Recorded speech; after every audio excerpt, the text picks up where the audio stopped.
Hello दोस्तों, नमस्कार। आज हम नोट्स बनाने के लिहाज से जो अपना संबंध से संबंधित चैप्टर है सेक्शन 61 से लेकर के 69 तक, तो इसको भी क्लियर करते हैं। तो सबसे पहले लेते हैं सेक्शन 61। सेक्शन 61 के अंदर संबंध के प्रारूप के बारे में बताया गया है। तो संबंध का प्रारूप क्या है?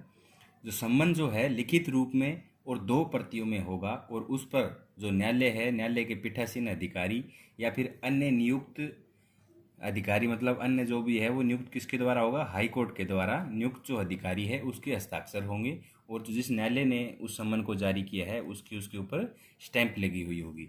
तो ये तो होगा सम्मन का प्रारूप जो सेक्शन 61 के अंदर बताया गया है। अब लेते हैं अगली सेक्शन है 62। सेक्शन 62 के अंदर क्या बताया है कि सम्मन की तामील कैसे की जाए। सम्मन की जो तामील की जो प्रक्रिया है वो इसके अंदर बताई है। तो इसकी प्रक्रिया है कि सबसे पहले जो सम्मन है, सम्मन की तामील जो है पुलिस अफसर द्वारा या फिर अन्य किसी व्यक्ति के द्वारा, जिसे या तो न्यायालय या फिर राज्य सरकार, इसमें जो राज्य सरकार ने जो रूल बना रखा हो कि किसी नियुक्त करना है उस व्यक्ति के द्वारा या फिर कोई अन्य लोक सेवक के द्वारा इसकी तामील की जाएगी। इसका दूसरा पॉइंट ये है कि अगर एक कॉपी सम्मन किए गए व्यक्ति को दी जाएगी और जो दूसरी कॉपी है उसके ऊपर उस व्यक्ति के हस्ताक्षर करवाए जाएंगे और जो दूसरी कॉपी वापस न्यायालय में भेज दी जाएगी। अब अगर जैसे सम्मन से संबंधित हमने आईपीसी भी पढ़ी थी, तो जो कोई व्यक्ति सम्मन से बचने के लिए अगर फरार हो जाएगा तो सेक्शन 172 आईपीसी का ऑफेंस बनता है, या फिर कोई बाधा डालेगा किसी किस्म की तो सेक्शन 173 आईपीसी का ऑफेंस है, और अगर सम्मन लेने के बाद भी अगर न्यायालय में नहीं आता है तो सेक्शन 174 आईपीसी का ऑफेंस है, जो हमने आईपीसी के अंदर पढ़ लिया है। अब है सेक्शन 63। सेक्शन 63 क्या कहती है कि रजिस्टर्ड कंपनी, सोसाइटी, संस्थाओं पर सम्मन की तामील किस प्रकार होनी है। तो इसके अंदर क्या होता है कि निगम पर सम्मन की तामील है निगम का कोई सचिव या फिर स्थानीय प्रबंधक या फिर कोई अन्य प्रधान अधिकारी पर तामील करके की जाती है, या रजिस्टर्ड डाक के द्वारा भेजे गए पत्र के द्वारा की जा सकती है। तो इनके ऊपर इस तरह से सम्मन की तामील हो जाएगी। अब है सेक्शन 64। सेक्शन 64 क्या कहती है कि जब सम्मन किए गए व्यक्ति ना मिले तो क्या प्रक्रिया है। जिस व्यक्ति के नाम सम्मन निकला हुआ है वो व्यक्ति अगर प्रेजेंट नहीं मिलता है तो उसके घर के किसी बालिग पुरुष सदस्य को सम्मन की एक प्रति देकर तामील की जा सकती है, और जो नौकर या फिर जो सेवक है उसको इसके अंदर शामिल, जो घर के सदस्यों में फैमिली मेम्बर के अंदर शामिल नहीं किया गया है।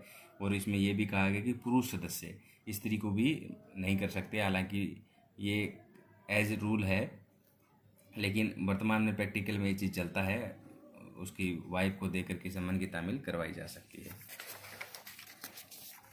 अब है सेक्शन 65। सेक्शन 65 क्या कहती है कि जब पूर्व उपबंधित तरीकों से सम्मन तामील ना हो सके तब प्रक्रिया, मतलब जो सेक्शन 62 में बताया था कि खुद उसको दिया जाए, सेक्शन 63 में बताया गया था कंपनियों पे कैसे होना है, 64 में भी कोई बालिग सदस्य को, ये सारे तरीके भी नहीं अपनाने के बावजूद भी अगर सम्मन की तामील ना हो तो वो प्रक्रिया बताइए 65 में। तो ये कहता है कि जो व्यक्ति उसका जो निवास स्थान है उसके ऊपर ऐसे स्थान पर, सहज दर्शनीय स्थान पर एक कॉपी चस्पा करके सम्मन की तामील की जाएगी। अब इसके पश्चात न्यायालय पे डिपेंड है, न्यायालय जैसा ठीक समझे इसे तामील भी समझ सकता है, या फिर न्यायालय आदेश करेगा तो उसकी दोबारा तामील भी करवाना हो सकता है। ये न्यायालय पे डिपेंड करता है। अब है सेक्शन 66। सेक्शन 66 कहती है कि सरकारी सेवक पर तामील, अगर सरकारी जो सेवक है उसके ऊपर अगर सम्मन की तामील करवानी है तो क्या प्रक्रिया रहेगी।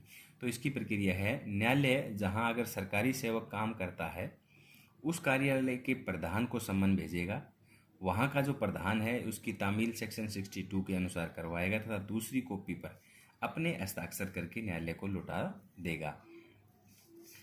जो हस्ताक्षर उस जो कार्यालय के प्रधान ने जो करके भेजा है वो सम्मन तामील का साक्ष्य के रूप में माना जाएगा। अब है सेक्शन 67। सेक्शन 67 क्या कहती है कि स्थानीय सीमाओं से बाहर सम्मन की तामील करवाना, अगर अपने सीमा क्षेत्र से बाहर अगर सम्मन की तामील करवानी है तो न्यायालय जो है सम्मन की जो दो प्रतियां हैं उस मजिस्ट्रेट को भेजेगा जिसके अधिकारिता के अंदर तामील की जानी है, या फिर सम्मन किया गया व्यक्ति वहाँ पे निवास करता है, और वो मजिस्ट्रेट उस सम्मन की उसी प्रकार तामील करवाएगा जैसे कि उसने खुद निकाला हो, वो सारी प्रक्रिया उसमें अपनाएगा। अब है सेक्शन 68। सेक्शन 68 क्या कहती है कि ऐसे मामलों में जब तामील करने वाला अधिकारी उपस्थित ना हो तब तामील का सबूत क्या होगा। तो हर जगह तो जो तामील करवाया है वो व्यक्ति उपलब्ध हो नहीं सकता, तो इसके लिए क्या है कि ऐसी स्थिति में सम्मन तामील करवाने वाला पुलिस ऑफिसर या अन्य लोक सेवक द्वारा दिया गया शपथ पत्र की ऐसे सम्मन की तामील की गई है, वह सम्मन की दूसरी कॉपी जिसके ऊपर हस्ताक्षर किए गए हैं साक्ष्य माना जाएगा जब तक कि प्रतिकूल साबित ना कर दिया जाए। तो इसके अंदर उसका प्रेजेंट होना कोई ज़रूरी नहीं है। जो पुलिस अफसर ने या फिर जिसने तामील करवाया है उसने जो अपनी तरफ से लिख के दिया है कि मैंने इस तरीके से सम्मन को तामील करा दिया है, तो उसकी लिखी बात साक्ष्य के रूप में मानी जाएगी। अब इसकी सेक्शन है अगली 69। सेक्शन 69 क्या कहती है कि गवाह पर डाक द्वारा सम्मन की तामील। अगर गवाह पर सम्मन की तामील करवानी है तो क्या प्रक्रिया हो।